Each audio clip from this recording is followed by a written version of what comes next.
Difficult लगा आप लोगों के लेवल के हिसाब से, तो मैंने वही सेलेक्ट किए हैं।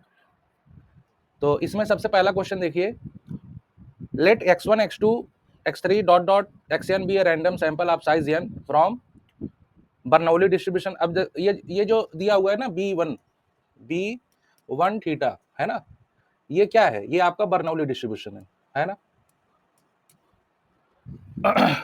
Late y is equal to summation x I be a complete sufficient statistic, और इसमें दे ही दिया पहले से कि आपका जो समेशन एक्स आई है, यहाँ पे आपका रैंडम सैंपल जनरेट किया जा रहा है इस डिस्ट्रीब्यूशन से, ठीक है, कितने n, और आपका ऑलरेडी गिवन है कि y is equal to summation x i this, summation x i ये क्या है आपका complete sufficient statistic for theta.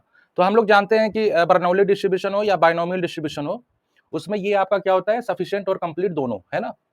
फिर कह रहा है कि बताइए uniformly minimum variance unbiased estimator of theta.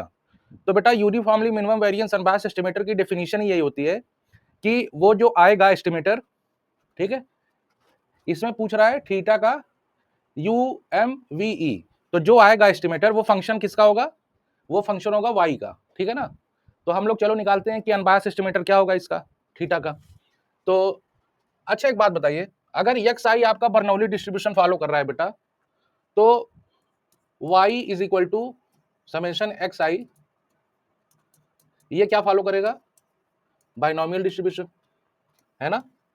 ये प्रॉपर्टी होती है एडिटिव प्रॉपर्टी एन थीटा, है कि नहीं। तो ये आपका बाइनोमियल डिस्ट्रीब्यूशन फॉलो करेगा। तो इसमें हमको पता होता है कि एक्सपेक्टेशन ऑफ बाइनोमियल डिस्ट्रीब्यूशन का जो मीन होता है वो क्या होता है, एन थीटा, है ना। तो आप इसको कैसे लिख सकते हो, expectation of y upon n is equal to theta. तो देखो आपका y तो आपका कंप्लीट सफिशिएंट स्टैटिस्टिक है, लेकिन अब ये जो फंक्शन बना, ये फंक्शन क्या हो जाएगा, uniformly minimum variance unbiased estimator of theta, है ना। तो यहाँ पे ये जो आएगा एस्टिमेटर, चलो इसको मैं T1 नाम दे दे रहा हूँ, y अपॉन n ये क्या होगा, is an uniformly minimum variance unbiased estimator of theta, ठीक है। तो ये वाला थोड़ा सिंपल है, तो इसमें आपका ऑप्शन ए सही है, ठीक है। इसमें जो ऑप्शन बी है वो थोड़ा सा टेक्निकल है, उसको हम लोग देखते हैं कैसे सॉल्व किया जाएगा।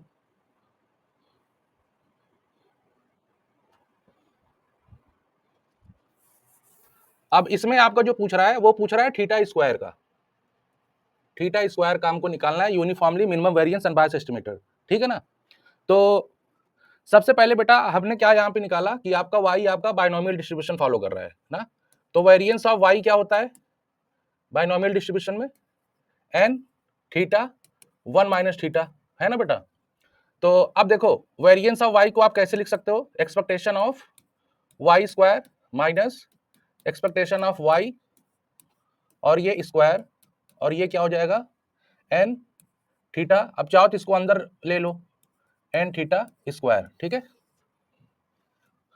तो अब देखो आप इसकी जगह पे क्या लिख सकते हो, यहां से एक्सपेक्टेशन ऑफ y स्क्वायर आपका क्या हो जाएगा, अब ये क्या है, ये तो आपका n थीटा है ना, तो ये आपका क्या हो जाएगा इसका स्क्वायर, और ये n theta minus n theta square, ठीक है। तो ये आपका हो जाएगा expectation of y square n theta minus n theta square, ये उस साइड चला जाएगा तो ये क्या हो जाएगा n स्क्वायर थीटा स्क्वायर, ठीक है। ये हुआ आपका इक्वेशन नंबर 1। तो अब ऑलरेडी आपके पास क्या है एक्सपेक्टेशन ऑफ y क्या है बेटा n theta, expectation of y क्या है n थीटा ना, ये आपका क्या बन जाएगा इक्वेशन नंबर 2। अब ऐसा करेंगे कि हम जो क्या करेंगे इक्वेशन 1 माइनस 2 कर देंगे, ठीक है ना। फिर देखो आपको क्या मिलता है, तो expectation of y square minus expectation of y ना, तो देखो आपका ये और ये सेम क्वांटिटी है तो ये आपका कट जाएगा, ठीक है। और फिर आपका क्या बचेगा यहाँ पे आपका बचेगा ये n square theta square minus n theta square, ठीक है। अब देखो आप इसको कैसे लिख सकते हो, expectation of y square minus y is equal to, इसमें से आप क्या करो ना थीटा स्क्वायर कॉमन ले लो, ठीक है। तो ये आपका बन जाएगा n स्क्वायर माइनस n और थीटा स्क्वायर, ठीक है। अब देखो मैं क्या करूंगा, एन स्क्वायर माइनस एन को इधर लेके चलाऊंगा, है ना, ये चीज। तो यहां पे लिख देते हैं, ये आपका खाली है जगह, तो यहां पे देखो, यहां से यहां पे क्या कर देंगे, expectation of Y square minus Y upon N square minus N ना, ये क्या आ गया, थीटा स्क्वायर। तो हमें इसी का अनबायस एस्टिमेटर चाहिए था। तो अब आप इसको जैसे आपके उसमें आपका कॉमन लेके दिया हुआ है, तो आप इस तरीके से लिख सकते हो, Y Y minus one upon N N minus one that is equal to theta square, ठीक है।